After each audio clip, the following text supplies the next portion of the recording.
to run through? I'll try to. Obviously, long term is Kelvin and Alex both making good progress. Alex again looking towards the start of the new year, but he's coming on well, and Kelvin's coming on well as well. But again, that's going to be, I think, November time, some point in November. We don't want to rush him. We want to make sure he's 100% right after rushing him back towards the end of last season.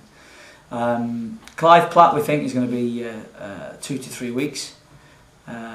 We think that Jacob Blythe is going to be 2 to 3 weeks, and Matt Heath is going to be 2 to 3 weeks. So I think I've got all of them there at the moment.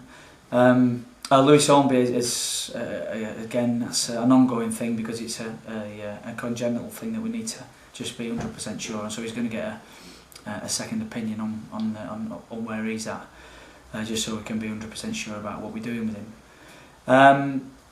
And apart from that, we've got no concerns after Saturday, which if we had done, I would have thought that been the worst period I can ever remember in terms of 3 players getting injured in a week, all for completely different reasons. So that's it. We back through it. We keep going.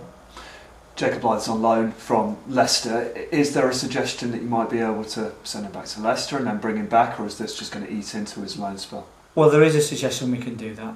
We've been talking to Leicester about it, and hopefully we can get something sorted out. I'm waiting for Leicester to come back to me, and then we'll decide what we're going to do, what's best for them, for us, and also for Jacob. But it'd be great if we could break the loan and then finish it off when he's fit. It'd be nice to, particularly when we start to it, October, November. Saturday, Tuesdays and into we got a fixture, a lot of fixtures then, so it'd be great if we could have him and finishes off his loan when we've got more games. So 2 weeks then without those two. What's the plan up top? Well, I think the plan is to one, have a little look at who's out there, which we've done. I think secondly, the other way to think about it is when David Moyes had no centre forwards at Everton, he came up with a way of winning, and that's what we've got to do.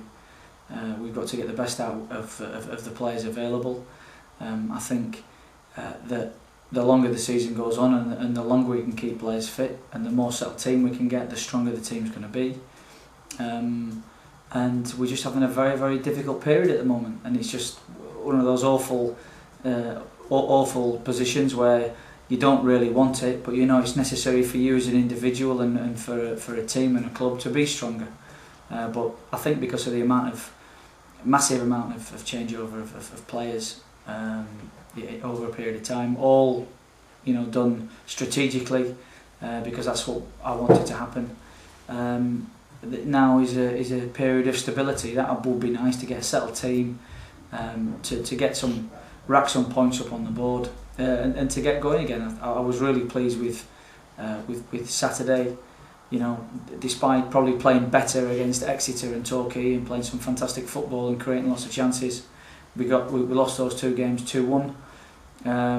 In Torquay's case, the 2 shots at goal, 2 goals, and things like that can dent confidence, can get to players. So my decision was made that it'd be nice to get a clean sheet. It'd be great to get the win, but what we were definitely not going to do on Saturday was lose 1-0. So I was pleased with the clean sheet. That again, it's no surprise that having 2 experienced, strong centre halves with a voice, it makes a difference. It's a fantastic platform to build on, and it's what you need in any league. You need to keep clean sheets, and that's a start. The next thing is, we need our forwards, whoever they might be, and whoever comes in. If we do get somebody in, or whoever gets picked, they've got to start scoring goals.